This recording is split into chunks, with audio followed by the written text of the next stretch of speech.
Build it now with Infowise. The concept is around building a solution in under 2 hours from a blank site. One thing I feel like sometimes when I see a demo in software, somebody's built something and they can tell you it's really easy and everything, but they didn't really show you all the steps. But in these sessions, in these workshops, we really build everything right in front of you. We don't take any shortcuts or do anything ahead of time. We're going to be doing these every 3 months, and as opposed to the webinars that we do, these are geared towards our customers. So it is really to give you some new tools and skills and things like that to be able to, improve and increase the different kinds of things that you can do in Infowise. Okay, so just to give you a quick intro about myself, I am a SharePoint consultant. I am the Infowise training coordinator. I lead all the training for Infowise and put together training content, that type of thing, as well as doing blogging and webinars and all kinds of things Infowise related. So I guess you could say I'm an Infowise evangelist. Outside of that, I work with several different SharePoint customers, and I do private consulting, and I work with those SharePoint customers to help them build solutions. In all cases, I'm using the Infowise tools. It is a fundamental way about how I work with customers and help them solve problems. Outside of SharePoint and Microsoft and all that stuff, in my personal life, I'm really into Spartan races right now. It's just kind of a fun challenge for me. If you don't know what that is, it's basically like a mud run or an obstacle course race. So it's just something that's interesting for me. I started doing those last year, and I'm going to do a race down to Jacksonville, Florida next month. Just kind of a cool challenge to get me away from the computer. We are going to try to have fun today. I don't want this to be dull and boring. I will be joking around and trying to make it not boring. So it's kind of a long session, so I'll try to make sure that it's not dull. Okay, so a core focus of our session is using a visual process and incorporate that into our tool. So as you see on my screen, what I've got is a process that I've mapped out for business. This is an example process of an order processing system, and it kind of shows the decision logic and the branches in this tree. And this is going to be the starting point of the tool that we're getting ready to build. Now, the platform that I like to use and what's been my go-to in the last couple of years especially is a site called draw.io. It is completely free, non-proprietary, fully integrated into Google Drive. The reason I like this is it's just incredibly simple to draw these diagrams. You can easily change colors, map things out, that kind of thing. And then you can do things like map out the process, see the little arrow coming out, and change the labels, that type of thing. Just like that. I just really like the simplicity of it, and it just lets me build these really fast. It's really so easy to use. I could just sit with the user, and if they were describing a business process to me, I could put this diagram together on the fly. And then if you want to later, you can pretty it up, in terms of changing fonts and borders and things like that if you want to make tweaks later. But fundamentally laying that out is just really easy to do. So that's the starting point of the tool that we're going to create today. So let's talk through what this is. It's an order system. So it's just sort of a generic concept. This is a company that's selling whatever kind of product. So an order comes in from their customer. And in this case, there's a different process depending on whether it's a corporate order or it's a regular order. So you see these diamonds are the kind of the decisions in that process. So if it's a corporate order, it needs to go through corporate order processing. And then at that point, it's either going to go FedEx or USPS. And then at the very end, it's confirmed. That's kind of the end terminal state of the process. If it was a regular order, there's additional steps that take place: count check, stock check, order processing, and then it goes to the USPS and confirmed at the end. So there's nothing significant about that process. It's just an example process we're doing. Your process could be anything. It could be as simple or as complicated as you want. You could have 10 steps or 100. The concepts we're going to show in the design pattern will work for anything. So when you make these diagrams, it'll save in Google Drive if that's where you choose to do it. And once you do that, it's really simple. You just do export as PNG, click on the export, and then you can just put device, and it just automatically downloads to your computer. Incredibly simple and fast. I just happen to like this tool. You guys can use whatever tool you want. If there's something that you're just really used to and you want to keep, by all means, go with it. But if you don't have a go-to for making a diagram, I'm really not aware of anything easier to use that's free like this. Okay, so that's kind of everything that you really need to know about the process diagram. Now, what we want to do is show kind of the step we're in highlighted in SharePoint. We're going to do that later. So what I did actually is created different versions of that where the step is highlighted. So I basically just highlighted in an image, the various steps, and I just made a version for each one. So it literally just took seconds to do that. So essentially for each state that the process might be in, I have a version of that image. So this is sort of all queued up and from draw.io, and that's what I'm going to want to load into my SharePoint site. Really easy to do that and update or do whatever I need to do on that front. So that's kind of our setup, if you will, before we actually do anything in SharePoint. All right, so we got our set of diagrams, and so now we're actually going to go into SharePoint, and this is our blank site. Like I said, I'm starting from nothing. We're going to do everything from scratch. So I want to go into my site contents, and I need to get those images in there. So I'm going to go to Site Assets, and I made a folder for order process. So I'm just going to drag and drop those in. Okay, here they come.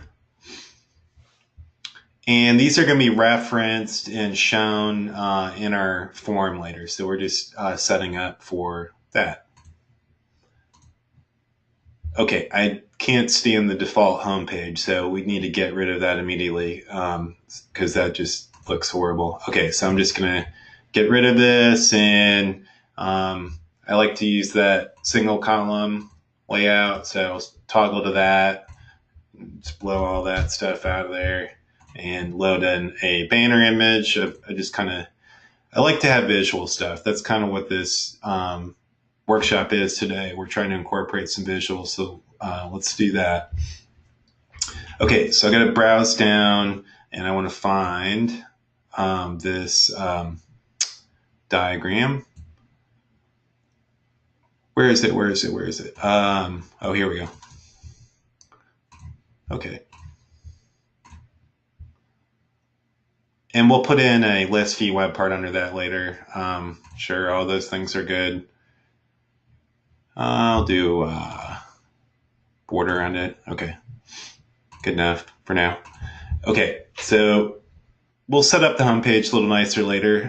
What we need to do is make our list. That's the starting point with anything you're going to do in SharePoint, other than having already talked to the business users and gathering all their requirements and all that kind of stuff. Now, the good news on the system I'm making today, it's really simple. There's just two lists. We're going to have an orders list. That's going to be our main parent list. And we're going to have a lines list, which is for like the line items and these orders that people are going to make. So that's the first thing is just go ahead and make two custom lists. I pretty much always use custom lists. I don't want anything pre-configured. I like it to be kind of a blank slate. So I mentioned orders. And then the next one's going to be lines. So do add an app again. And I'm doing this in SharePoint Online, but all these concepts are 100% applicable for on-prem SharePoint. So if you're looking at this and wondering if there's going to be a difference, not really. It might look a little bit different to you. I'm just in my SharePoint Online tenant here, but it works the same in either case. Okay, so we're going to make lines. There we go. So those are 2 custom lists. And okay, next thing I need to do, lines is going to be Infowise associated items. Hopefully you guys already know about that. If you don't, there's information in the Infowise site about that if you want to learn more. But that's something that's used a lot in things that we build with Infowise. Okay, so I need to go to my list settings for lines. I need to change the content type so it'll set up and work with that Infowise functionality. So you do have to go to your advanced settings and allow content type management. Okay. And then once I do that, I can get rid of the default content type and replace that with the Infowise associated items content type. So I'm just going to delete it. Are you sure? Yes. Get rid of it. And I'm going to put in the Infowise content type. So kind of got some drudge work. We're going to have to get through that before we get to the fun stuff, but no way around it. I did say we'd start from scratch and do every single step. So that's what we're going to do. We're just going to try to do it fast. So now we've got Infowise associated items. We're set up. That means in the parent list, we'll be able to select and use this now. So that's really good. Really important you do that before you add the fields too. You'll get into trouble if you get that out of order. Okay. So I'm going to reuse title. I don't want it to be called title. I'm just going to rename it and call it description just because it's more fitting for what I'm doing. It'll stay required. That's right. Lines isn't going to have very many fields. The setup for this is going to be pretty fast. Next, we're going to do price. That's going to be required currency field. Okay, currency is required, automatic for decimal places. That's fine. All that says fine. Okay, we'll make another field called extended price, which will be currency. Now this one's going to get auto-calculated. That's something we're going to set up with Infowise later. So we're just getting it ready for that. The user won't enter this part of the information. Okay, so that's currency. Does not need to be required. Can't be in the default view. That's fine.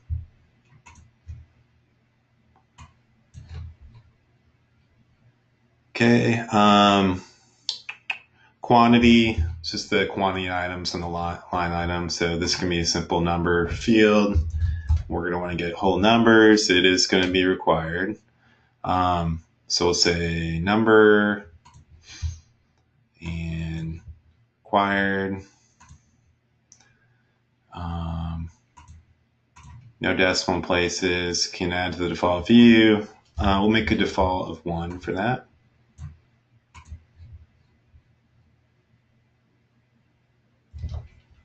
That's all the fields we need for line items. So this one's going to be pretty easy. The next one's going to be a little more beastly. We got to go through a lot of stuff for that.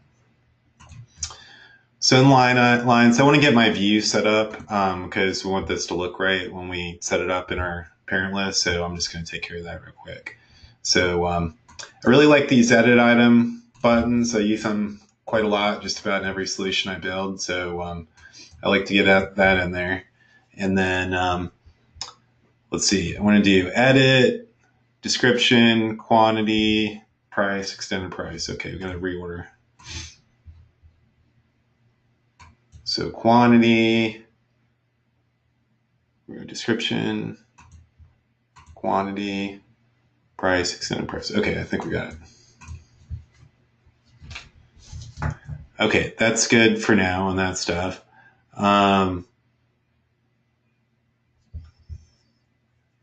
Okay, let's go in the Infowise settings for this.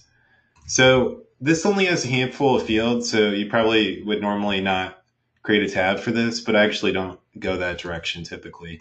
I want to be consistent and I want to tap into the Infowise features. And for that reason, I use tabs. Even if there's going to be one tab, I'll still use it. It definitely doesn't hurt anything. But if you don't have that turned on, you don't have the ability to do other Infowise related configurations. So definitely want to use that. So we'll do the same order. So description, Come on. Oh, I didn't have my tab yet. Okay, now that'll go. All right, description, quantity, price, and extended price.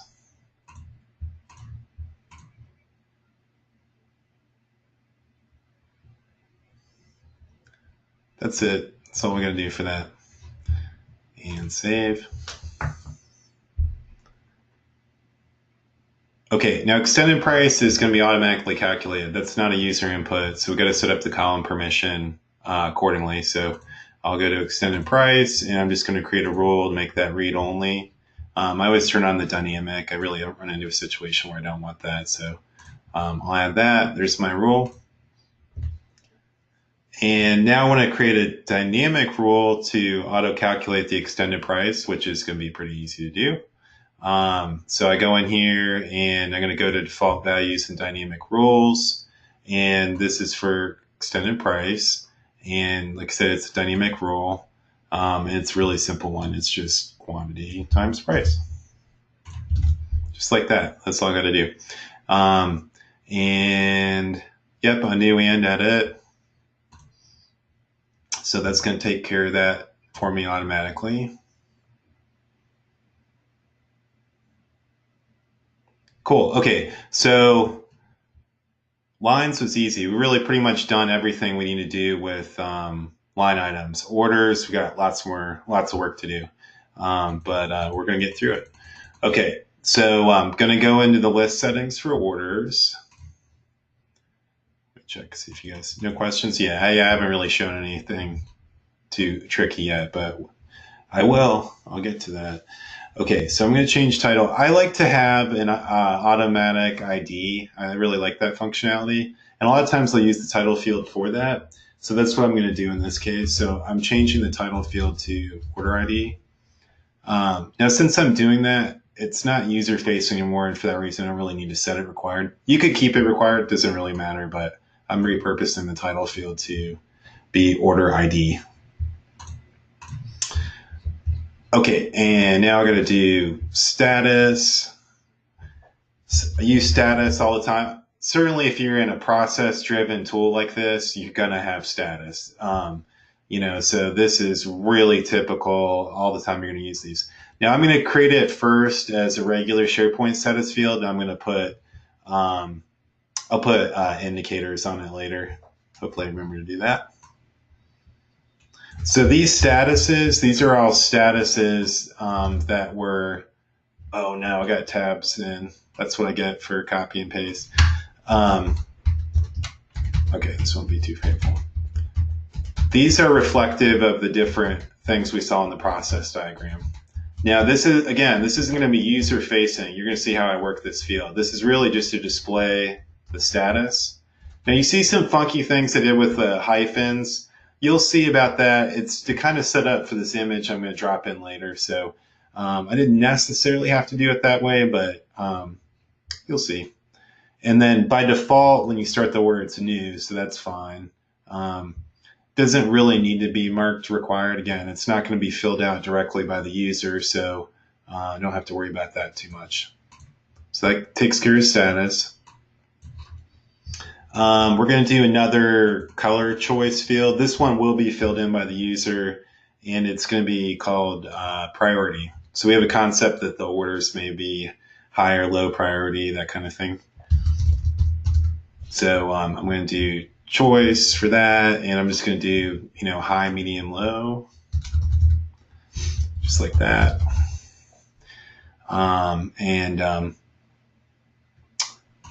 Say it's medium by default, and that is a drop-down menu and in default view, so that's fine. It is required. Okay, that's good for priority. Okay, next one is a series of fields we're going to do. So this is a concept I call user-facing workflow. I want to give the user the ability to, move the order along or change its status, send it to FedEx or USPS. But these actions don't apply all the time, right? It depends on where they are in the current process. So what I want to do is in the UI, I want to sort of create these checkboxes the user can use to take action on the order. But I really only want to show it according to where we are in the process. So I'm going to do some things with column permissions where I only show them the applicable choices according to where they are in the process.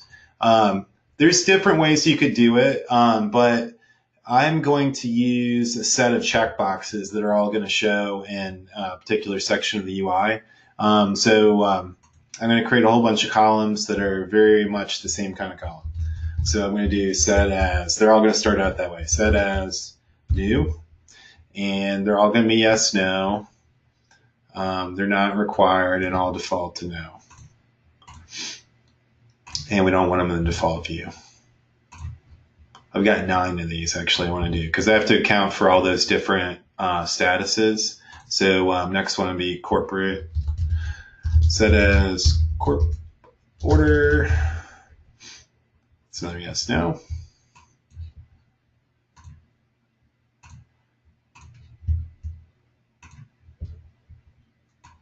Second one. Set as regular order. Some of these things may seem mysterious to you until it'll all kind of come clear once you actually get into the form view and you see what I'm doing. So if you're scratching your head at any of this, don't despair. We will get to a point where it'll be crystal clear and you'll know just exactly why we're doing all these things. There's set its regular order. Okay, next one's going to be stock check. All these things correspond to the diagram that I showed you earlier.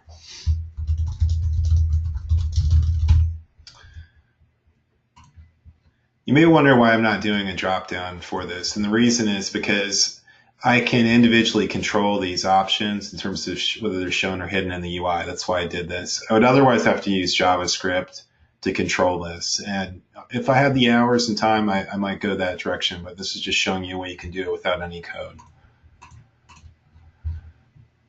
Okay, there's stock check. Okay. And we've got 5 more of that type of field to do. So we're kind of halfway through that. Order processing. Yes, no. And then defaults, no. Okay, next one's FedEx. Then we got USPS after that.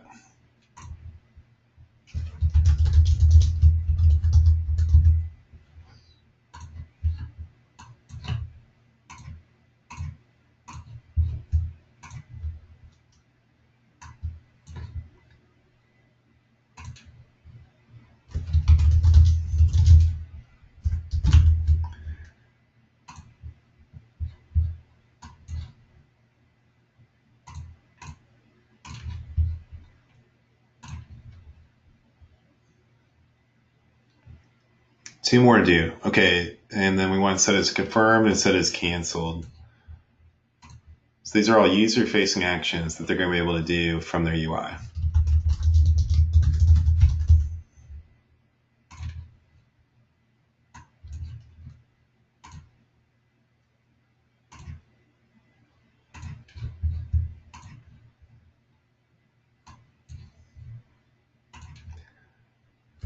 Okay. Yes, no, no.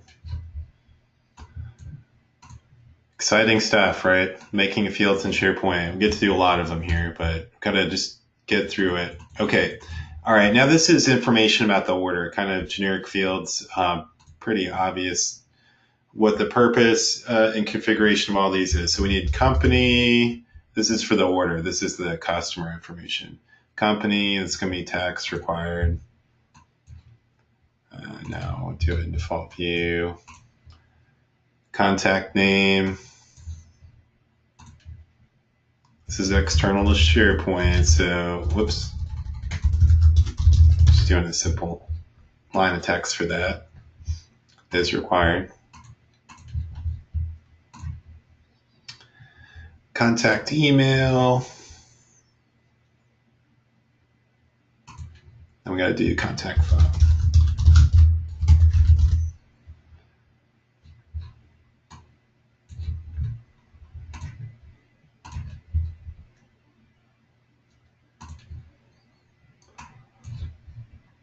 just contact information for the order, just like you fill out on a website when you put in an order, you buy something off Amazon or something like that. Text required.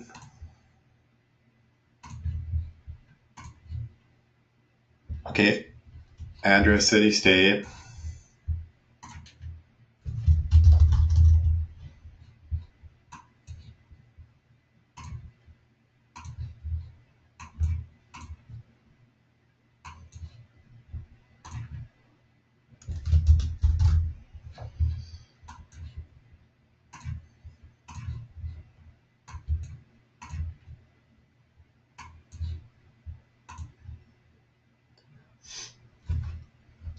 Say state / region. We don't want to assume it's just US. Okay, state, region. These could be anything. It's just what we're doing for our system. That. Do postal code next.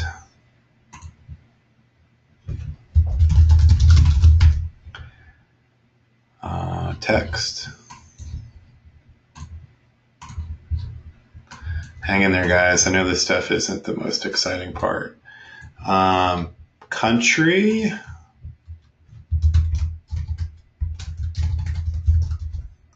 Text required.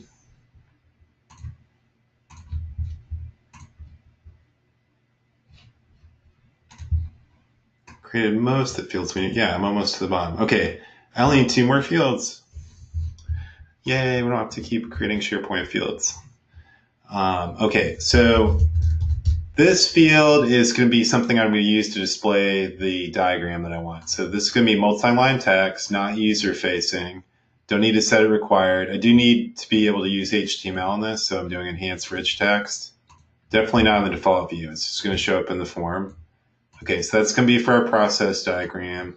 And then we're going to do another cool thing. We're going to do some dynamic history tracking. Similar concept. We're going to write HTML into this and do our own custom logging. This should show tracking on the history of what's happened with the order. So same settings for this. Not required, enhanced rich text. We're going to set it. We're going to set those fields read only. Okay, now we start getting to fun Infowise stuff. Now that we've done all the grunt work, so now I'm really dealing with orders, and I need to go into the settings. I'm going to do some things with Infowise fields now. So I'm going into the design screen, our hub, and I want to make that associated items field, right? Remember we set up the content type, all that stuff. No reason not to do that right away. Okay, so this is going to be called line items. Okay, see how it finds it right away because it found that by content type. So I don't even really have to configure anything on the screen hardly. I can just hit create.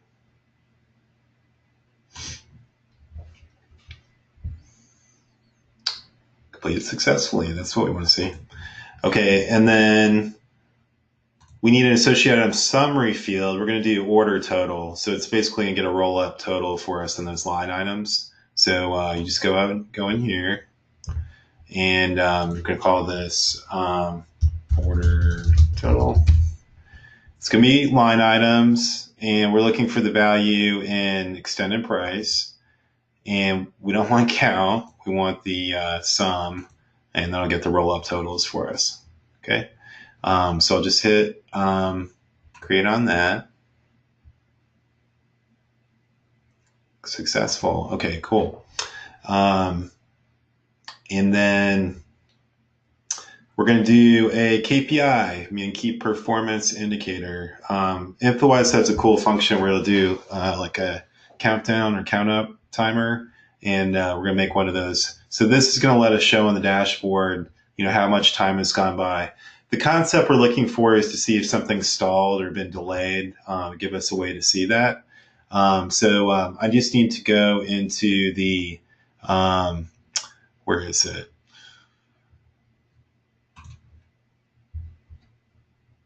Where is it? User property, color, indicator. It's hiding. We'll do color choice next. Those are fun and easy. Okay, so this is going to be last action. And it's a new column. This is going to be a countdown. Okay, we're going to do day, hour, minute, second. That's what we want to show. You can mess around with the colors and stuff like that. Display always, yep, all that stuff's fine. Oh, oh, yeah, you have to do it according to a date. Well, what we want to look at is modified. We want to know when this was last modified. That's kind of what we're looking at.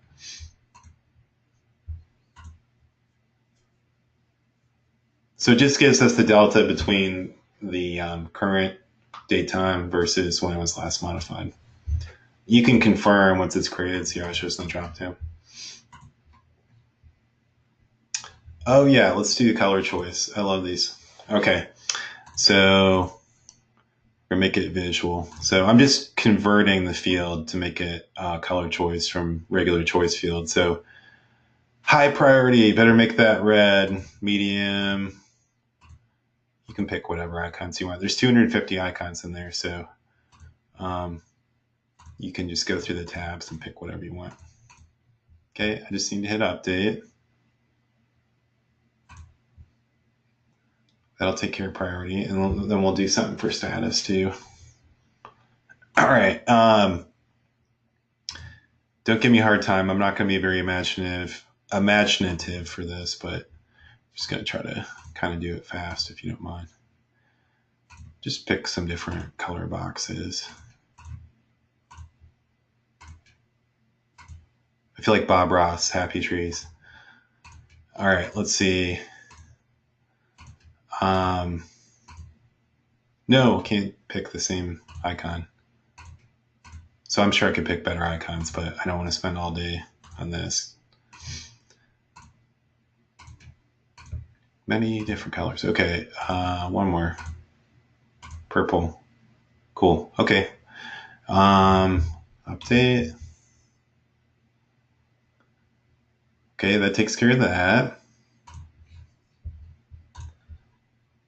Okay, we got to set up that order ID. Remember, I retitled the title field to order ID, so we got to set up that functionality, and it's really easy to do that. So I'm going to go into item IDs, set up the role for that. You guys are probably thinking all this stuff is so easy, but it's going to get fun and interesting real fast. Okay, order ID. Okay, this one's easy. You just want it to be like this. A new item, this order dot, and then that hashtag it'll insert the integer for us. So it'll be order.1, order.2, etc. It'll auto track and create those for us. Add that and close. That takes care of item IDs. We're good on that front. All right, what do we want to do next? I think we want to I want to set up the homepage view, or the all items view, I should say, for that list, because that will matter. I'm just kind of doing some housekeeping so that when we start creating orders, it doesn't look crazy. So I'm going to modify that view. Remember I said I like that edit item button. What I'm trying to do is drive users to the edit form. I don't want them to go into the view form and complain that they can't edit it. That's annoying to me. So I'll make the edit one first, and then we'll do order ID next. We got that next. That's good. Then company. I didn't have that next. That needs to be number 3. There it is. Okay. Then contact name and contact phone is 4 and 5. 4, 5. Last action would be 6. Remember, that's the KPI we just created. That must be up at the top. Okay, I'm gonna make that number 6. Line items, number 7. Yeah, I got to change the order. Order total, be number 8. Then we're going to show the priority and status. Those are the color choice for 9 and 10. Priority, status, boom. Okay. We don't see it yet, but kind of like jumping ahead of things a little bit because I don't like it to look ugly. I'm getting all my ducks in a row. We've got to do our tabs and tab permissions now. We're going to map all that stuff out. Okay. So this part's easy. Got to make my tabs. I'm going to have 5 tabs. So do customer and then order process,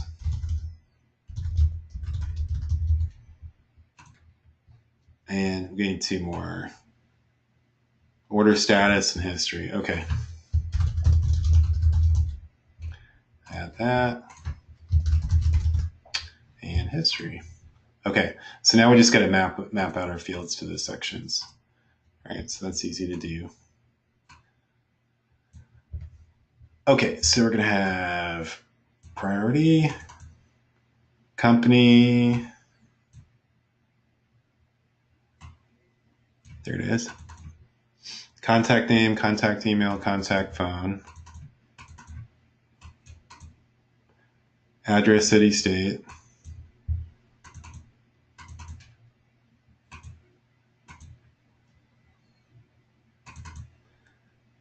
country, postal code.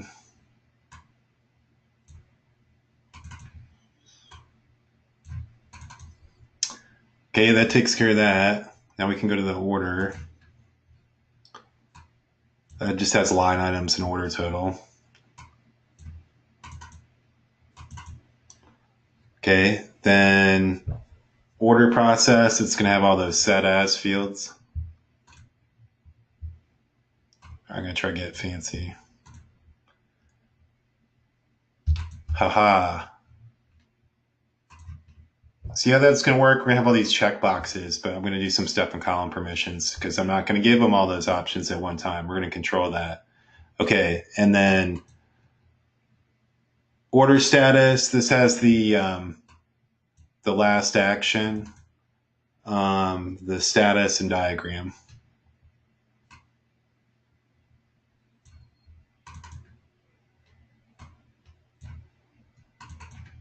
Okay, and then history. What are we going to put on history? History. That was complicated. All right. It's all mapped out. All right, let's choose a funky theme. Let's do impact, and we'll do pop-up help. Although I didn't really fill any help descriptions, so that won't matter too much. So that's all the tab assignments. That went fast. All right, now we got to get to the fun stuff. Okay, advanced column permissions. So we got to make some rules. We got to control what's shown in the new form and what's not shown. And then now we're going to get into that fun stuff, how I was talking about how we need to control the user action. So we're going to have a good time here. Okay, advanced column permissions. So first of all, status is read only. I told you that's not set by the user. And they don't need to see it on the new form. So we're going to say read and only for that. Dynamic, I told you I always turn that on.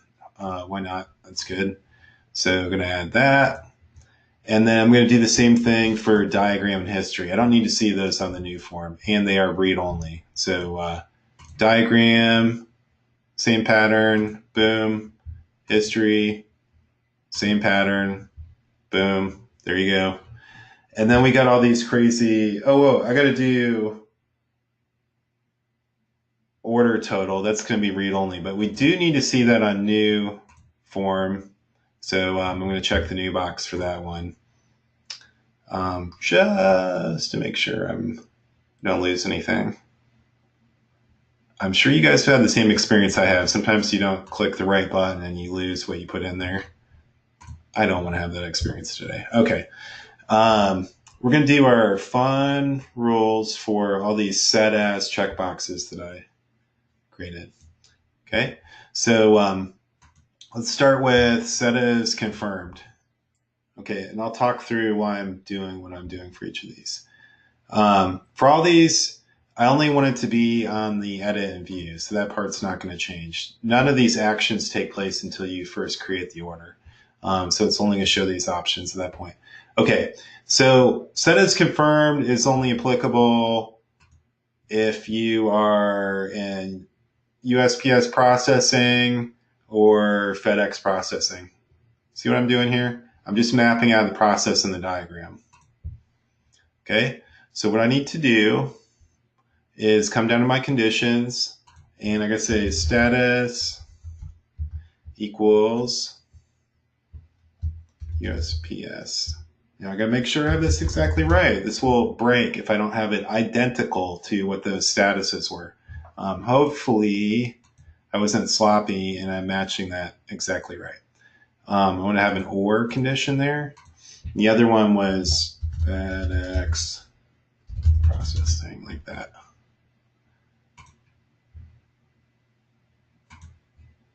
Whoops. I want to have it writable. Okay, there's the first one. Okay, so next one is going to be set as corporate order. And for that one, you can only do that when the status is new.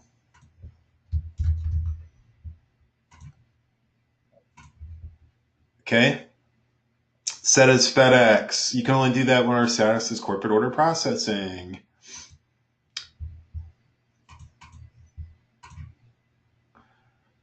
Okay.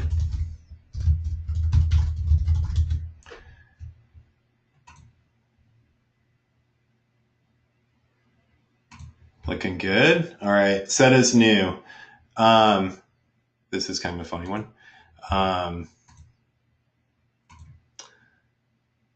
The only time you wouldn't be able to do that when the status is already equals new, because that'd be silly to show that option. Wouldn't hurt anything, but it makes the tool look silly.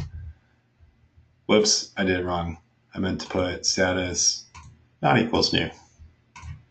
It's not new. Status isn't new. You can set it as new. Sure. That works. Set as order processing. That can only be done if the status is stock check.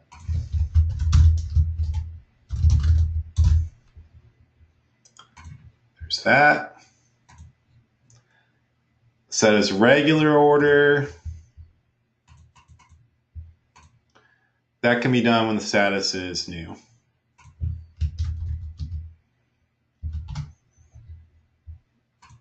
Where am I getting on this stuff? This is coming from the process diagram. It could be according to whatever rules. All I'm doing is looking at the status, and according to the process, I'm looking in here to see what should they be able to do at that stage in the process.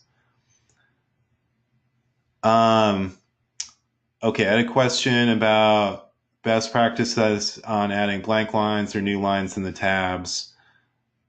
Somebody answered for me. Okay. Okay, cool. Thanks. All right, let me go back. Try to interrupt my momentum. Okay, I got 3 more of these I got to do. I got to do set as stock check. You can do that when the status is account check.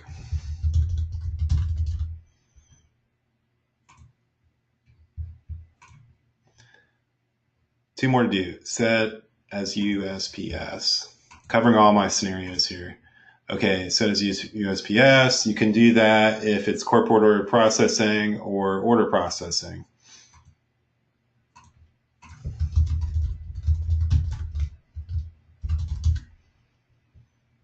That, or, in these 2 scenarios, you can do that.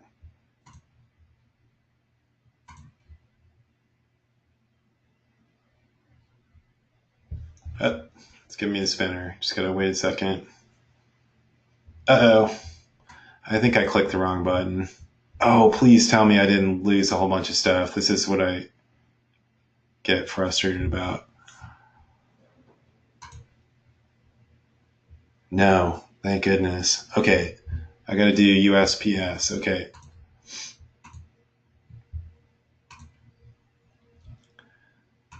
Writable. All right, let's try that again. Status equals corporate order processing, or status equals order processing.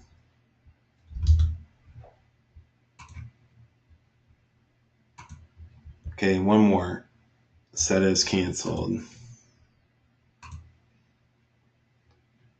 I just need to make sure status isn't already canceled. Status not equals canceled.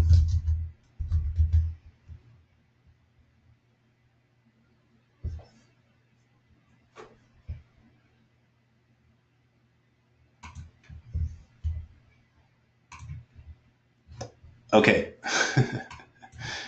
Finally, I promise you we're done with that. Guess what we get to do? We get to make an order where you're actually going to see what we've been building at long last. Usually I wouldn't wait until this far along in the process before actually creating the test record.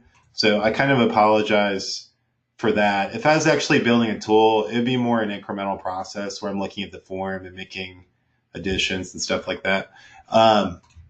Let's go ahead and add the list view web part on the home page.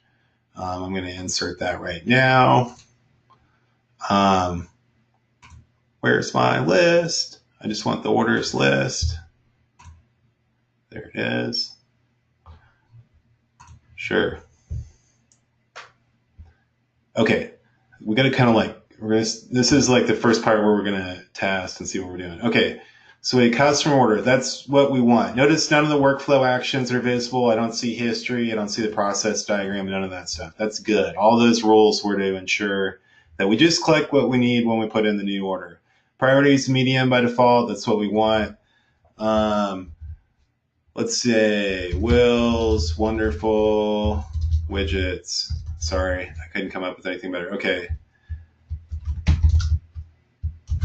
To-do.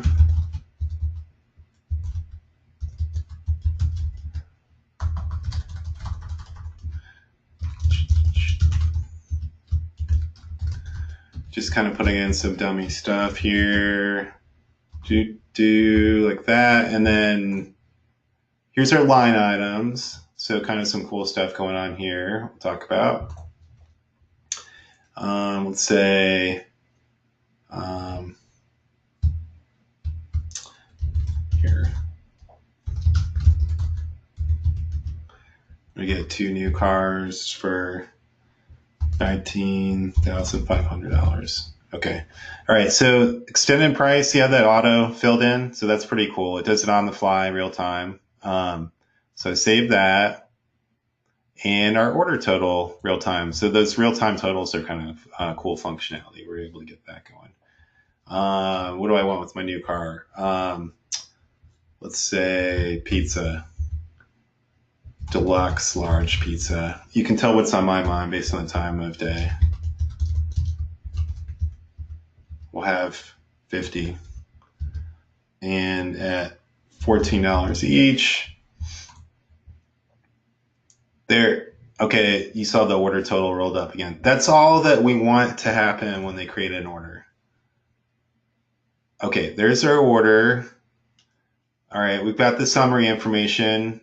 There, see the last action, see how it's counting up? So that's giving me a number for how long it's been since this was modified. So if you can imagine in like a full order system, this could be really valuable, right? I want to look for stalled orders, that kind of thing. There's my line items.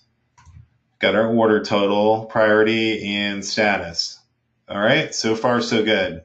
Now let's look in let's see what it looks like when you edit it. It's going to look different, right? According to our rules. Now we got to do more stuff. We're going to have to do actions. We'll get into that in just one second, but I just want to show you that the form does change. There's order process. That's what all those column permission rules were all about. So Notice there's only 3 things I can do. I can set a cancel, corporate order, regular order, etc. So we're controlling that. If you remember, there were 9 different things you can do, but those only show or hide according to where you are in the process. Order status, there's the last action, current status. Diagram doesn't have anything. It should. That's what we're getting ready to do. Okay. History, same thing. We would like that to say logging, right? Like to like have some kind of statement of when this order was created, that type of thing. All right, but our basic form is there and it works. So that's a good checkpoint that we reached. Okay, so now we're going to go back to orders. And we're going to get into actions to set up some of the dynamic functionality for this diagram. All right, we want to have an action for the new order, okay? So we'll set up one action, which just will happen and update those history and diagram fields when the record is first created. So this is just an update action. So I'll say update history and diagram on new order, just like that. Okay. And that's just going to run on new. It's always going to run. I don't need any conditions for this. Don't need to change anything in advanced settings. So it's just going to be in actions for the current item. That's what ID equals ID is for. And first one's going to be the history. This is a log. This is our own custom log, which will just make entries each time the order is updated. So we can keep like a running history of what's going on and show it in the form. So I am cheating a little bit. I wrote some formatting code to do this, but it's not super complicated. I'll kind of tell you what's there. It's just setting like a border and some formatting. And what it's recording is who modified it and when it was modified. And in this case, we're just putting in lime, color, background, new order created. So it's just a div tag. What happens is when we're logging the history interaction, we're going to prepend.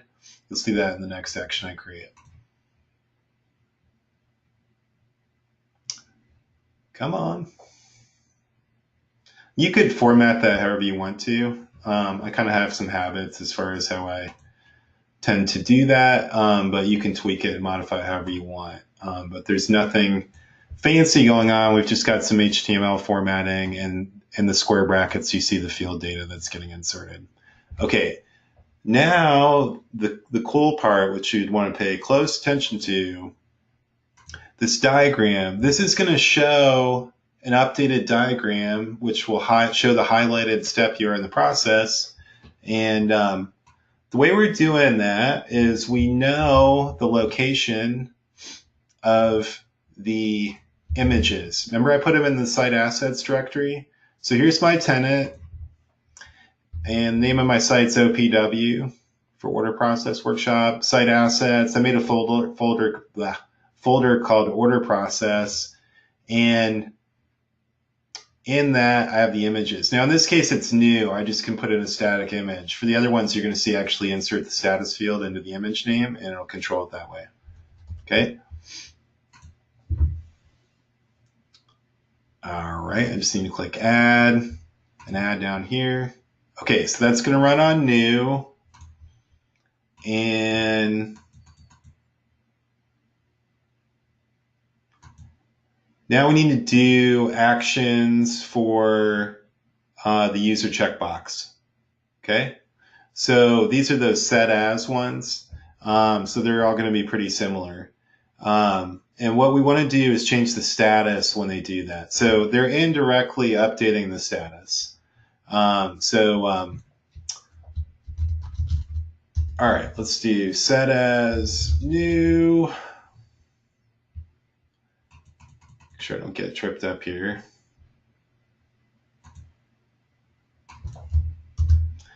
And these are on edit. Just want to think carefully about what I'm doing. And what we're trying to listen for is when, remember these are all yes, no, right? I'm looking for after change. It's yes. They're all going to set up the same way. Set as new. If that happens, I need to update the status to new. That's it. They're all going to set up just the same way. Okay, got to do 9 of them, right? Got to handle for all those different conditions. So next one's corporate order processing. So we'll do set as corporate order processing. Whoops. That. This is only to happen on edit because we don't show it in the new form. And do set as corporate order. That one after change equals yes. And we'll just change the status. These all have the same pattern. And the status is corporate order processing. Now I'm kind of moving fast. Hopefully I don't fat finger anything. You do want to pay very close attention to what values you use in your status field versus what you put here, because you got to make sure everything matches up. Okay, next one's going to be set as account check. Just thinking about it. Sometimes this slows down a little bit. There it is. Set as account check. Doesn't necessarily, I don't have to have this exactly right on the description. Okay, if it's set as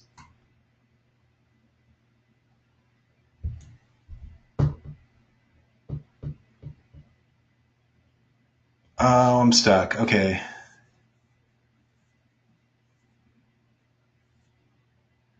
Guess there is no set as account check.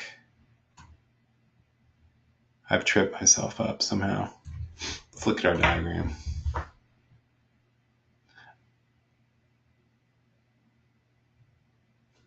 Oh, it's set as regular order. See what I mean? See what I mean? This can get a little confusing depending on what you do. If it's set as regular order after change equals yes, then that changes the status to account check. Okay. That really hurt my brain for a second. Okay. All right. So like that.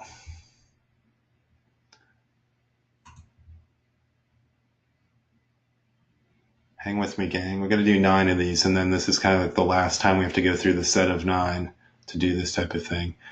Okay, so next one is set as stock check. Again, the description doesn't have to be precise. Let's worry too much about that one. There it is. After change equals yes. That's just going to change your status to stock check.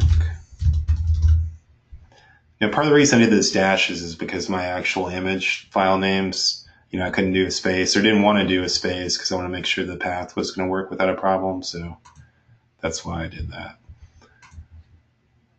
Okay, that's stock check. Next one's order processing.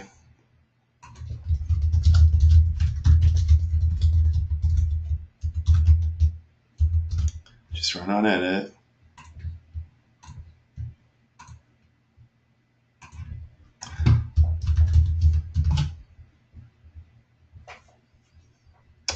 Change the status to order processing.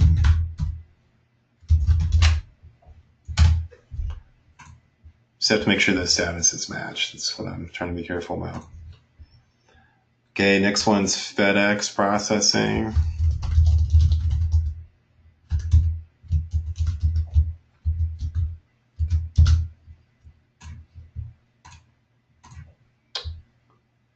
Come on.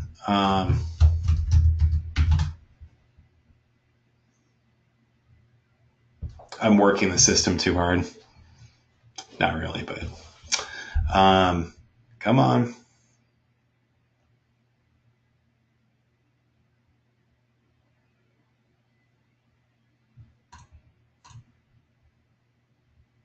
Sometimes it'll just spin for a little while like this, and then after it gets through that, it'll respond quickly on other clicks.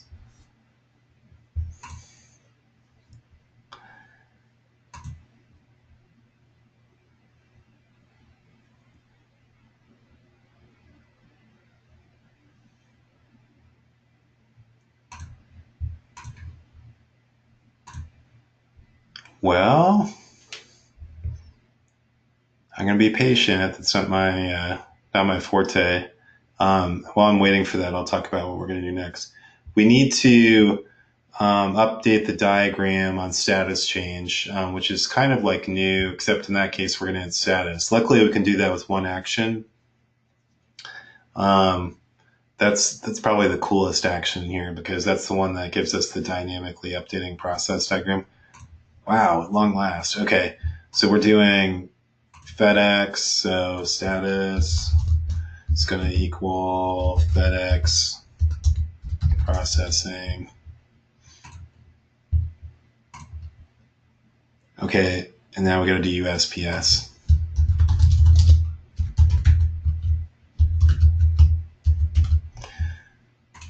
So we got to listen for that checkbox. Change equals yes. And then status for that. But update to USPS processing. Okay. And then we need confirmed and canceled. So it's confirmed.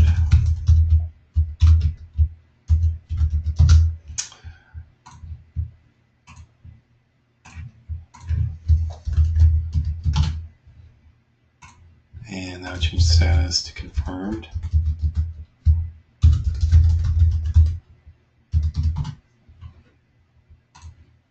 And then we can do our last one of these ones, which would be status canceled.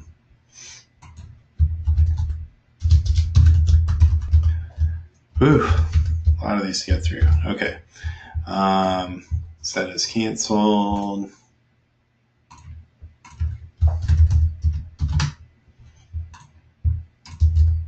Status is going to change to cancel when you do that. Just for peace of mind, I'm going to close and re-enter just to be 100% certain that I don't lose any work.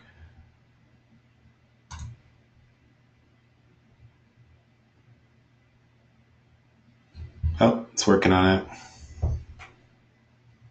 Okay, cool, good. The good news, guys, is that I only have to do a couple more actions. That's it.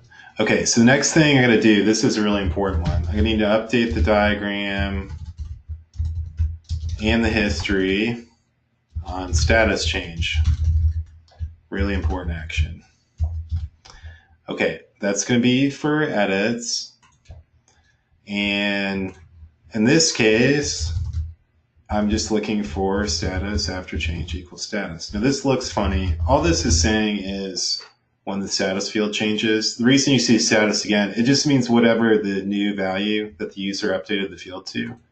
And we're just saying only run this action when the user change, or not the user, in this case, the system changes the status. Okay. So I got two things I need to update. One is the diagram. Let's do that first. This is that code I was talking about where we're going to make it dynamically catch the location in that directory. So I'm going to do this. So it's a static path all the way up into the order process dash. So that's kind of important. I was particular about how I named those images to set this up. So if you look at my image directory in site assets, all the images are named order dash process dash and then whatever the status is. And I have to have it consistent to set this up. Okay. And then history, what we want to do is prepend onto the history. and make a log entry for us each time it updates. Again, it's just some fancy HTML. You can format however you want to.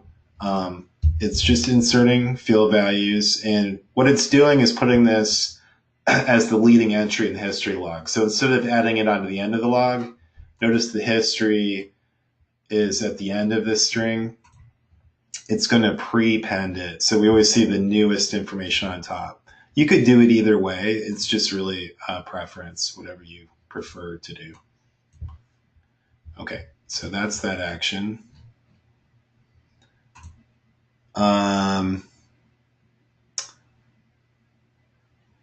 Now, we got to reset those checkboxes, okay? We have those user-facing checkboxes. The very last action I want in my form, I don't want to maintain those values. All it serves to do is trigger the action for me. They need to get reset back to unchecked every single time, no matter what.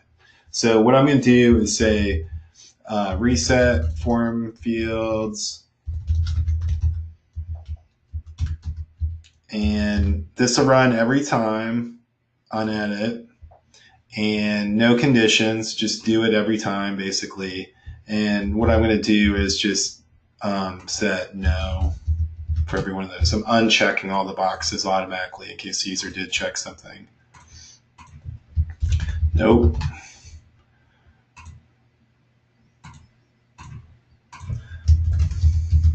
Gonna do it for all 9 of those ones. No.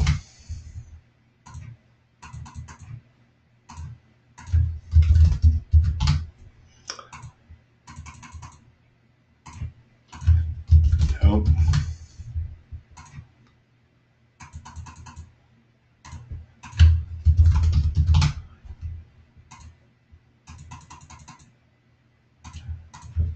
Nope.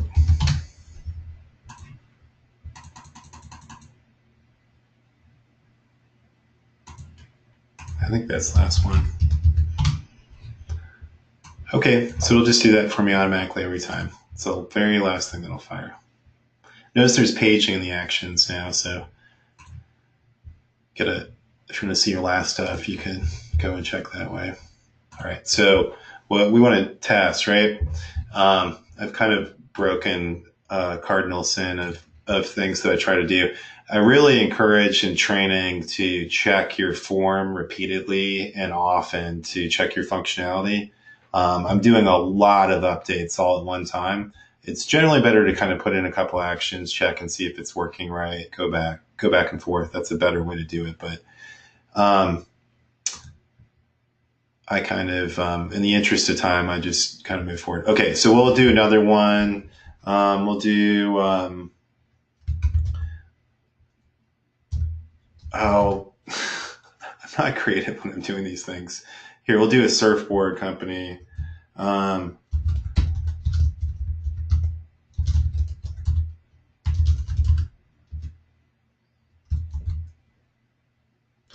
Sammy Surfhead, okay. And Sammy at surfboardsinc.com. Sorry, I don't know what to put for these.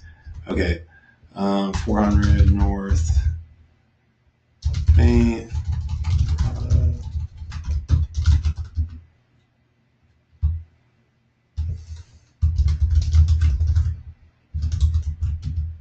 Okay.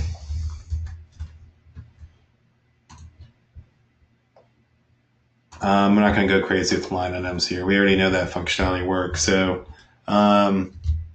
Sammy's going to order sandwiches.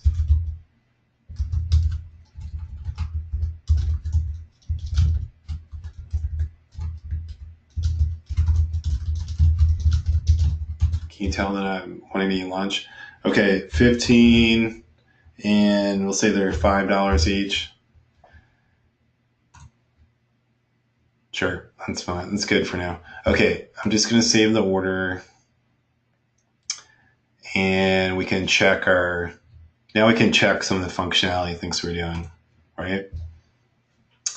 All right, so, good. Such a relief to me when things work. Now we're getting to see cool stuff. This is what all that work was for. Okay, there's the diagram. So now your user has a visual representation of what happens. You know, if they were just doing this order process, they might not know why they couldn't do things, and this would tell them why. And if somebody asked, you'd point them to that picture. So picture is worth 1,000 fields, right? Words, right? Notice it's highlighted yellow. I made that batch of images to highlight the process. And here's our cool, awesome, sexy history log. See the highlighting and all that cool stuff. Will Cooper put this in on this date at 12/19. So that's breadcrumbs. It gives us a history, and if there's a problem, we can kind of look back and see who messed up, where it stalled, that kind of thing.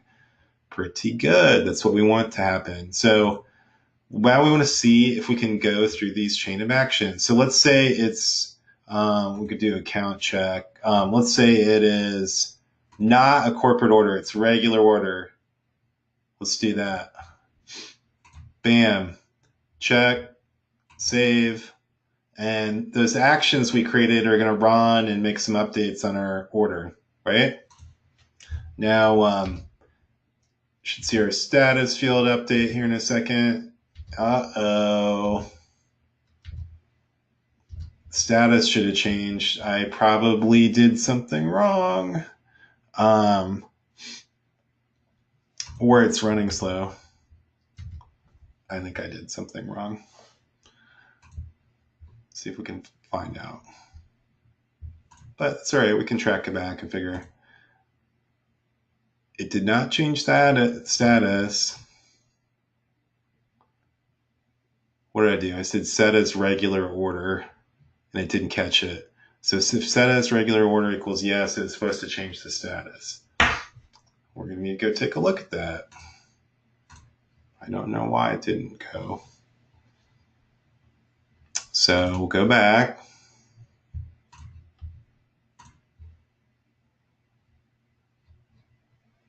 And we need to go to actions. It's supposed to be set as regular order after change equals yes.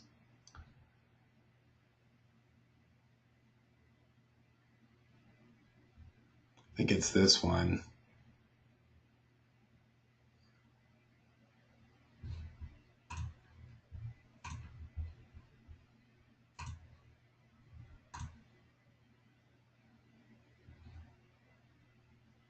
No, maybe I didn't make an action for it.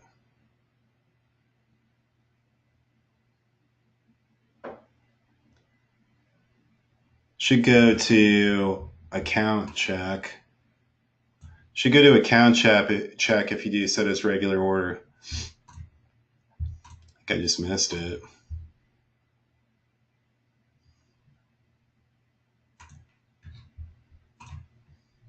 It's okay.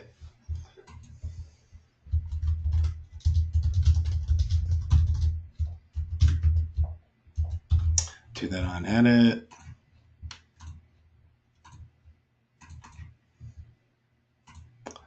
Don't despair. Okay, after change, set as regular order, after change equals yes. And we want the status to go to account check.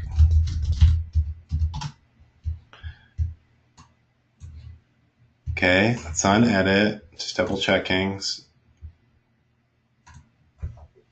Now we need this to be in the chain of stuff we already set up. So this reset form fields, that needs to be last. In fact, you're going to see me do something to help me remember that. Give that up. Let's edit this. And when I do this type of thing, I like to do this to remind myself I always want this to happen last. Okay.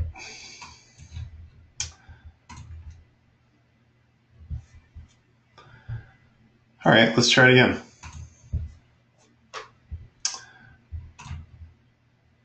Regular order.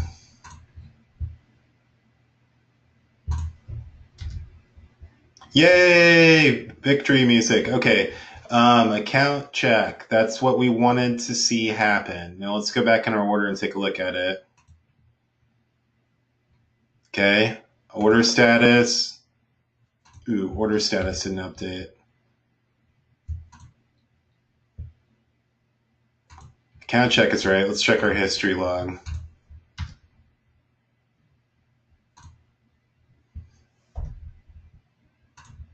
It's not going for some reason. Let's try to move the other order and see. Try to do the other direction with the other one. So there's corporate order.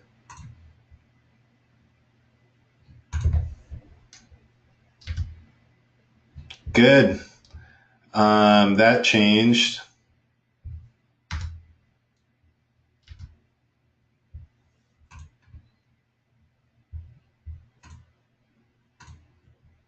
No history update yet.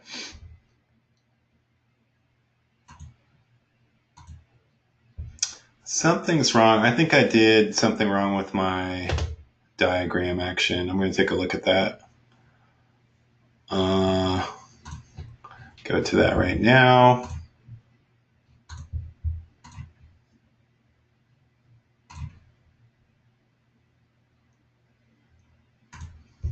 It's just troubleshooting.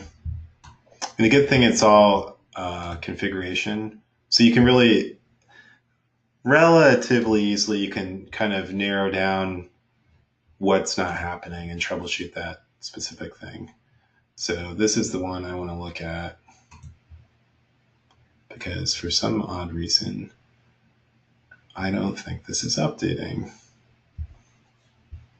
I think I need to change my condition on this, is what I think. Okay, is edit, and that's true. That's what we want to do. I'm saying status after change equals status. I think I need to do something different there. I have an idea about that.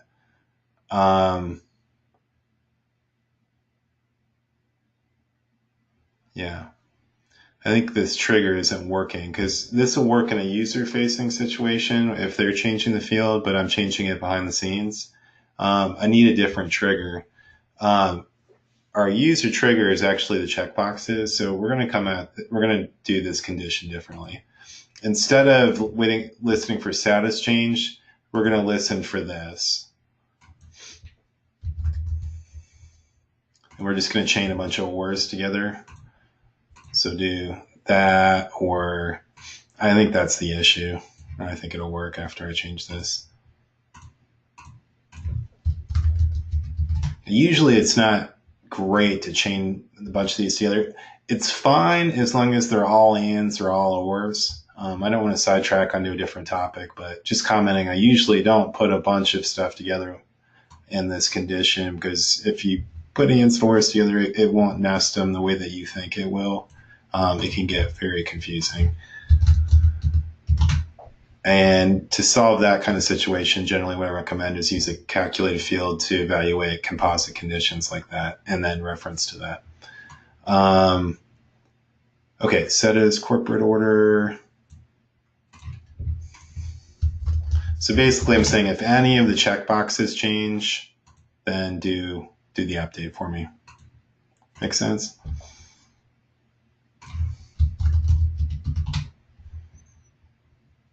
Or the next one, or next one, or next one, or the last one. Update. Good. I'm feeling confident, guys. I think this is going to work. All right, let's try it again. So just to recap, it did update on new for us. That was great, but it wasn't doing the process diagram update, and it wasn't doing the history log update for us on the status change. And what we did should have corrected that issue, I believe. About to find out. Okay, so let's set it as FedEx.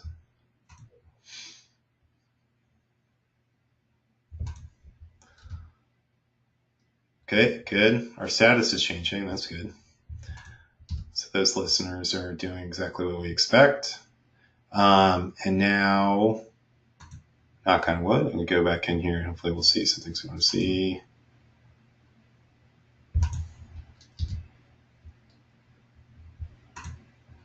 Well, it should be in FedEx. So now it's, I think I maybe referenced the wrong image. I have to check that. But I think we're getting on the right track. There, that's changed to corporate order processing. I think I mismatched that.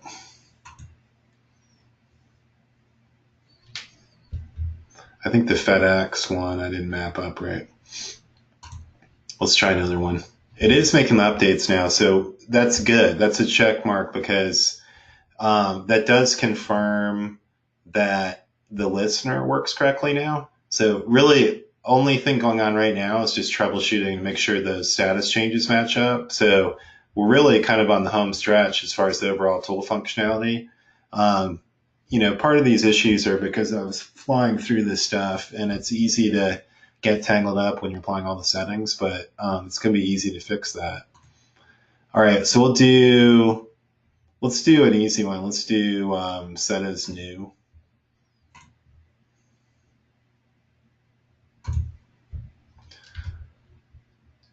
Okay, so that's back to new.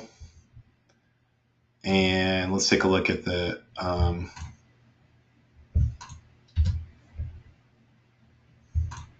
looks like it's one behind. Oh, okay. I think it's using the previous status value. It's like that action's triggering based on that. So we need the status to change first. Interesting. Okay, gang, I think I know what's going on. And I'll explain it to you. It's referencing to the status before it's been updated by the system. So we need to do something to make sure the status gets updated before that other action runs. Okay, which is fine. We can do that. I'm going to go into actions. And we're going to figure out how to deal with that. Okay, so we have this update status, but for whatever reason, our update diagram history is happening before that status update's caught.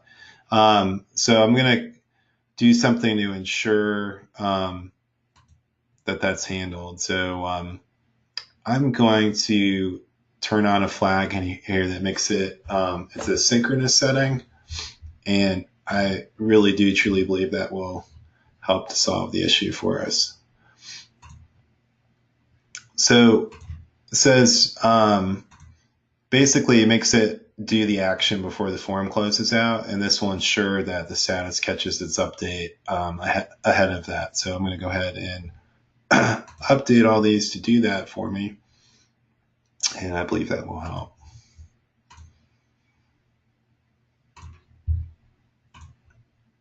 Just editing and updating all these.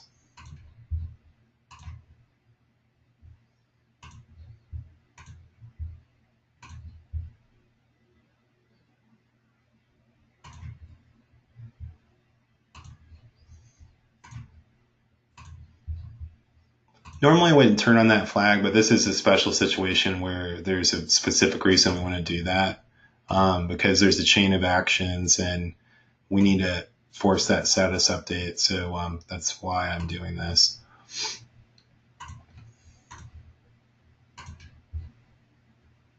I think I have 3 more to do.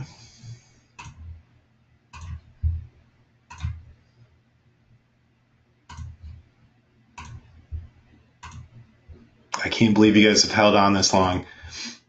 Glad you did. This is really the fun part of what we're doing. Okay, yeah, I got one more. Because if you saw the update, it was making updates, but it was using the old status value, and that's why it was like one behind in the diagram, which was at first I was like, why would it do that? And That's why.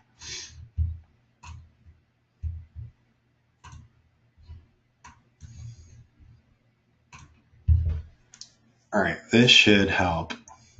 This should help. Okay, so let's go back in here. The status is new, so that's good. It is actually in the right status. So let's do set as corporate order. Let's see if we have more happy results. Okay, there's the corporate order processing. Knock on wood. Yes.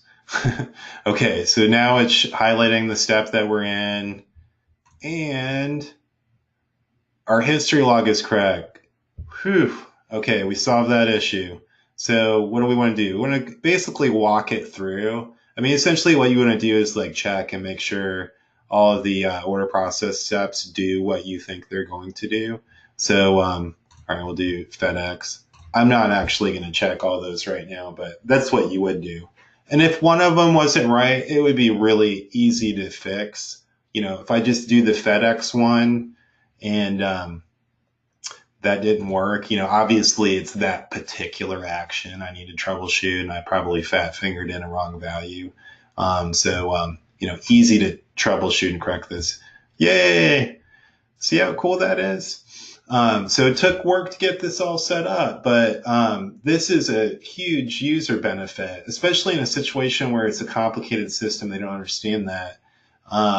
It really helps them. And it works really nicely along with the history logging. So that's pretty cool. So it's all working. Okay, just for fun, let's keep going with it. All right, FedEx processing. All right, what was the last step? Confirm. Let's go ahead and confirm. And notice these actions only show according to when they should show. It's taking a little longer to save the form because it's forcing it to do that action first.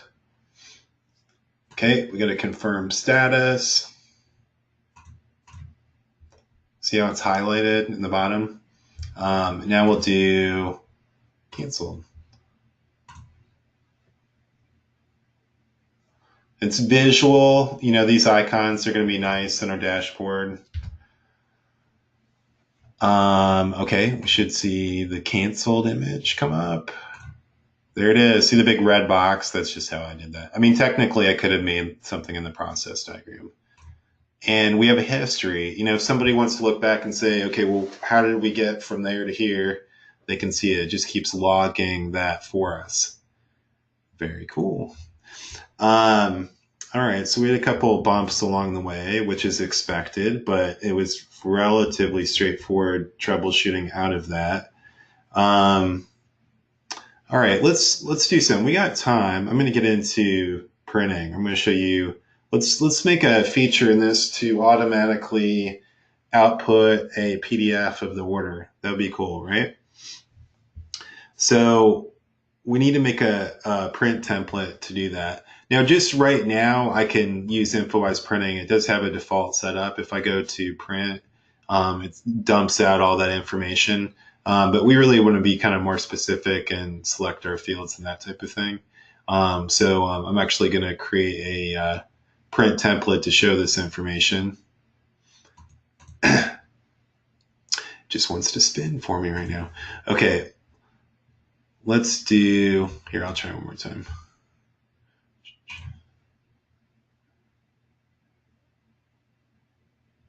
You can do it. You can do it. Yeah, I just had to encourage it. There's all the stuff in there, but notice it's got a bunch of stuff I don't care about, so we really kind of have to fix that. I don't want to spend a lot of time working on a print template, so we're going to do a simple one really fast. So just to summarize what I'm getting ready to do, I want a function in here where the user can just check a box, and if they do that, they can just have it email them the PDF, the order. Maybe they want to send it to the customer. That could be a good reason they want to do that.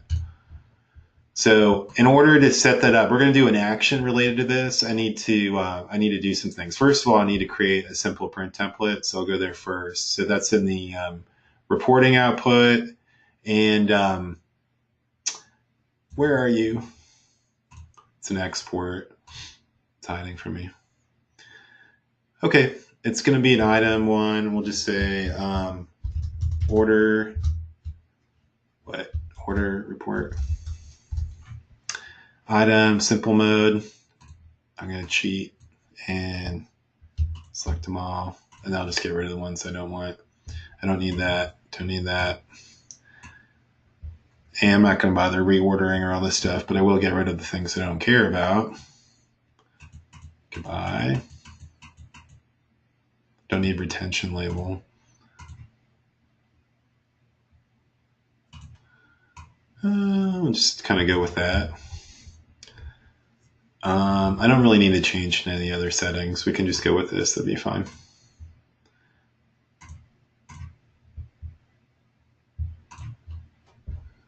Okay, so the report's called order report. Okay, now, all right, Anne-Marie's got a question for me. How did you configure the last action column? And could you configure a total elapsed time, which would keep track of all the times worked on the form? I didn't do anything special on that, Anne-Marie, especially. All you have to do is go to the KPIs, and there's a KPI for time tracking. You just have to give it a field, and I gave it the modified field. Yes, you could go against different date time fields. So yes, you could do it according to custom requirements. There's other things you can do. You can create your own kind of custom time tracking. We have a Kickstart training which demonstrates that concept. If you haven't seen the Kickstart training, that shows building a help desk system. That's about a 2-hour long training. You can email me directly if you want me to send you a link. My email is willc@infowisesolutions.com. I could show you some ideas on that. You could check that out. It would help you on that front. Okay, so what do I need to do? I need to set up some fields to add some functionality. Just two. It's going to be pretty easy. So in the orders list, what I want is a checkbox that's going to be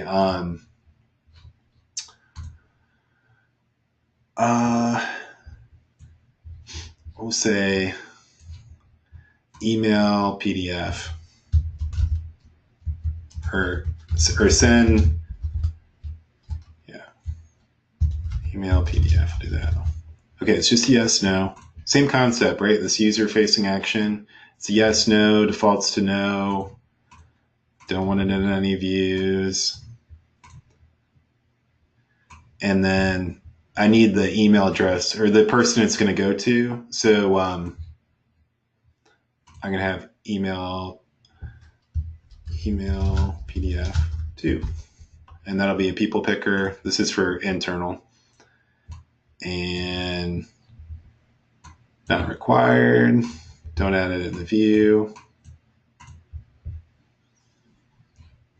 Okay. And then I'm going to use a PDF output. So this is going to automatically send the PDF, which is going to be cool.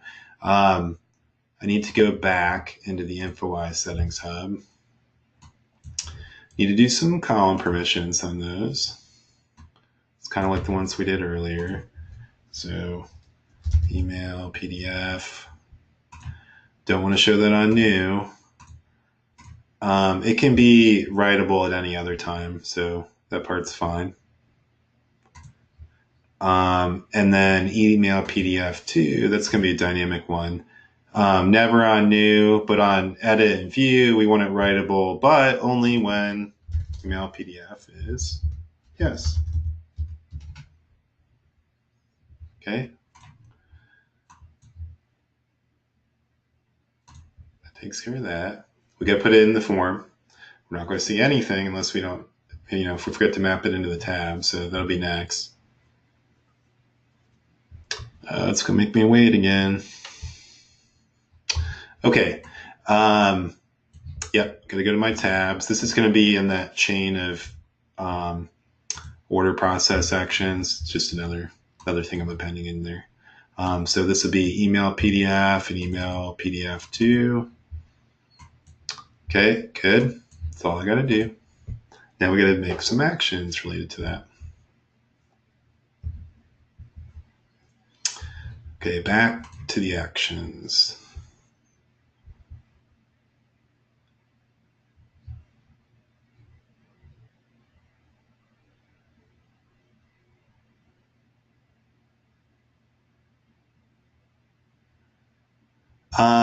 Gerard, you had a question about the PDF functionality. There's many ways you can do that.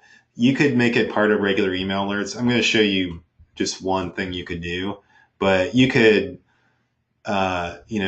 make it go to a library as your destination. You can make it an attachment. There's lots of different ways, but I'm just showing one way. Now this is another one of those checkboxes, and we have a field. So remember we have that reset action in the end. I need to update so that these fields also would get cleared at the end. Don't want to forget to do that. Otherwise it would maintain the value, and we don't want that. Come on, load. So what I'm going to do is fix this, and then just like I did with the other ones, I'm going to have a listener, if you will, to find out when that send email checkbox is checked. And if it is checked, I want it to send a PDF to whoever the person is who's entered in the send email to box. That's what we're getting ready to do.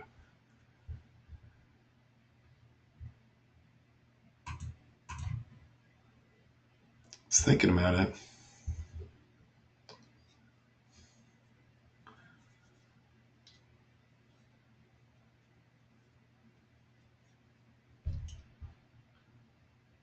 I'm not so patient. I will probably cancel and close here in a second.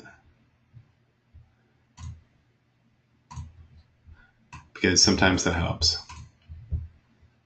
It does eventually come up, but sometimes if I do what I'm doing right now, that helps too.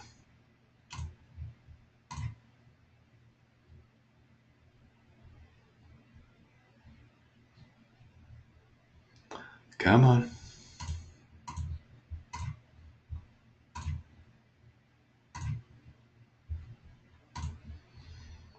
One thing that can happen is that sometimes they'll time out on your authentication to the Infowise settings area. So sometimes you got to exit back out to the list view, and that can help in some cases. Okay, let's try again.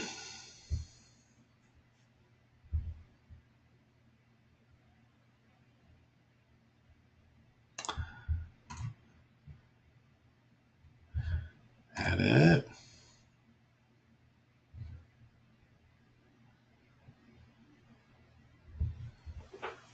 All right, I'm going to be more patient this time. I will wait. So what I have to do is put 2 more line items on the action settings. This will be to clear the send email to field and to reset the send email checkbox. Once I have that, I'm going to set up another action, which will actually be the PDF print. And once that is in there, we'll be able to go into our form. We'll be able to check the box, send email, send PDF. And when you do that, it will trigger the PDF created based on the template that we just made, and it'll go out to the email. So we just want to test and see that functionality. Ooh, man, it really took its sweet time that time. Okay.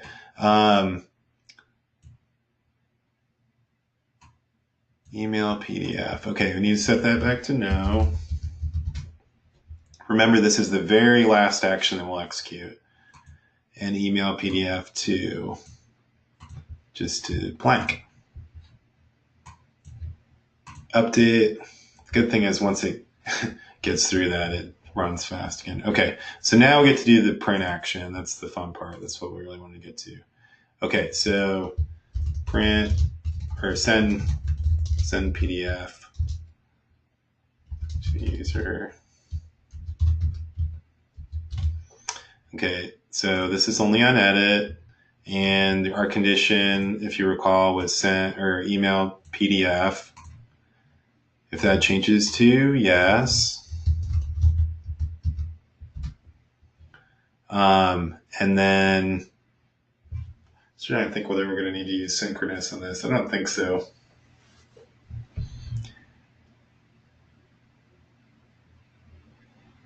Oh, we'll try without. Okay, so it's the current list, current item. There's our template we created. It was called order report, and we want to do a PDF. Print target will be the email. We made a field for this called email PDF2. So that's going to be our target destination. And then we'll do some stuff, and you will say order PDF for, and then we'll put in the company name, something like that. Include some dynamic information. Contact to your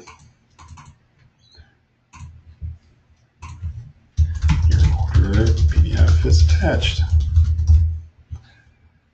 Attachments means if there were attachments on the actual list record, which they're not. This is going to produce the PDF, and just the target destination is going to be to the email. Okay.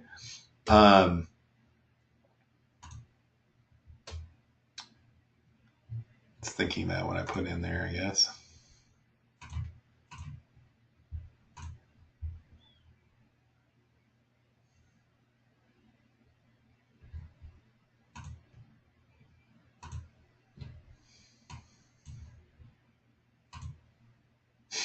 No. All right, I just have to give it a second. Eventually, when it gets done thinking about this, I'll be able to click the add button. We'll have our action.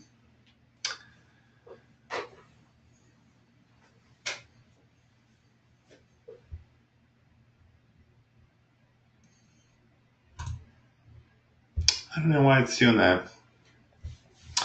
While we're waiting for that, I'll just talk about some other things. What would you do next on this system? What are ideas for improvement, that type of thing? Obviously, email alerts would be an important one. Typically, that's with any tool. We have a lot of information about that. I think most of you guys are familiar with those already anyway. There's some question about just using regular email alerts for the PDF. I mean, in that kind of situation, what I would do is I would attach the PDF as an attachment on the list record. And in that case, you can use the include attachments option for that, and that's perfectly fine. Dashboards are really important. If I was really creating this kind of system, I would do group dashboards by status. You'd have dashboards to catch orders that hadn't been updated in 24 hours. Group by priority. So you probably want to make views for like managers and stuff like that. There's charting capabilities in Infowise, so you could, take advantage of that kind of capability as well. There's all kinds of ways you could build onto the system, but, the core system is in place. So, if the user probably in this situation is likely to come back and, want to change their process. And if they did that, it really wouldn't be that bad. I mean, essentially, just to recap, you go back into, it timed out on me. Maybe. I don't know. It does show me the add button. You basically just update the diagram and you just do the export. I mean, highlighting those statuses to yellow is one click. So for each one of those, I do file, export as ping. Bam, it takes you 2 seconds. Then you come back and say, okay, now I need to do stock check, highlight it yellow. So getting that set of images ready is quite easy to do. Okay. Are you going to add?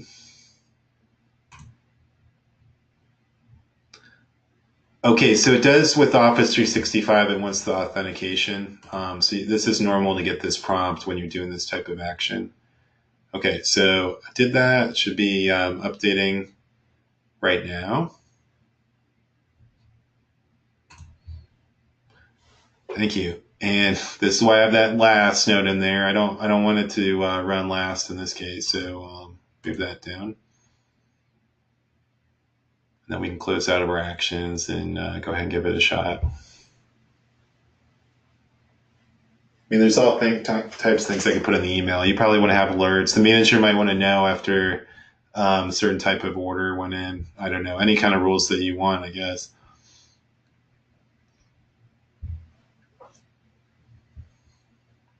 But I really do love the process diagrams with Draw.io. They've got lots of different form sections. I tend to just use the first sections buttons, but you can kind of dig through. There's all kinds of drawings. Obviously, you could insert your own thing, but typically you don't want to do that. You want to use these because you can resize, and they have all the parameters for the colors and line widths and all that kind of stuff too. And you can change the background to whatever you like. I have this gray grid, but you don't. It doesn't show the grid when you export to image. It helps you line things up, and the controls they give you little guides and things to help you center according to other items. So it's just super handy.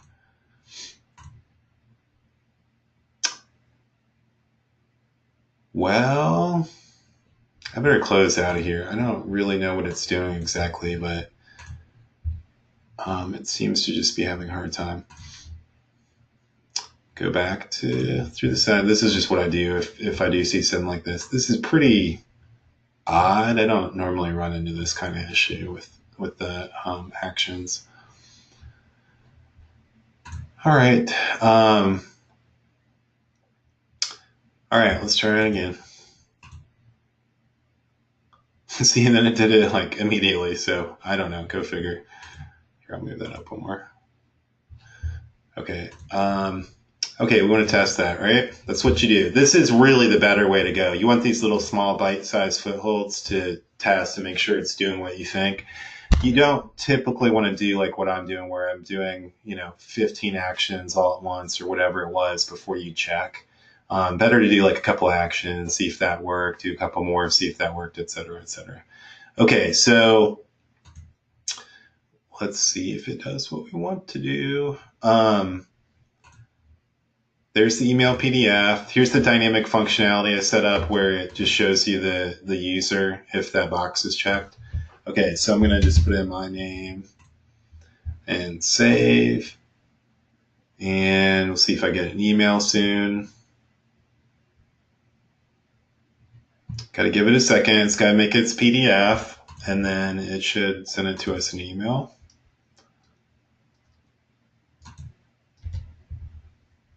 Just got to give it a second to chew on that.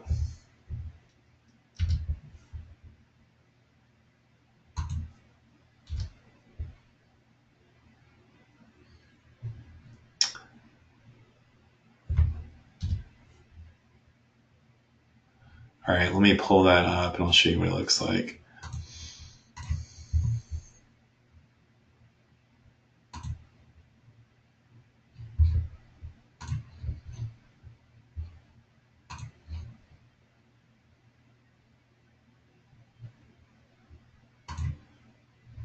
Okay, so this is what it looks like. The order summary, and then the PDF will attach, and this is what it makes in Infowise. So it will produce a PDF document for us. Okay, let me get out my email real quick.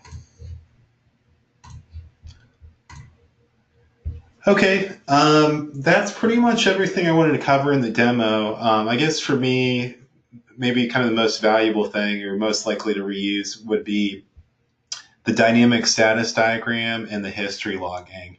Regardless of what type of tool you're building, this would be significant value adds for your users.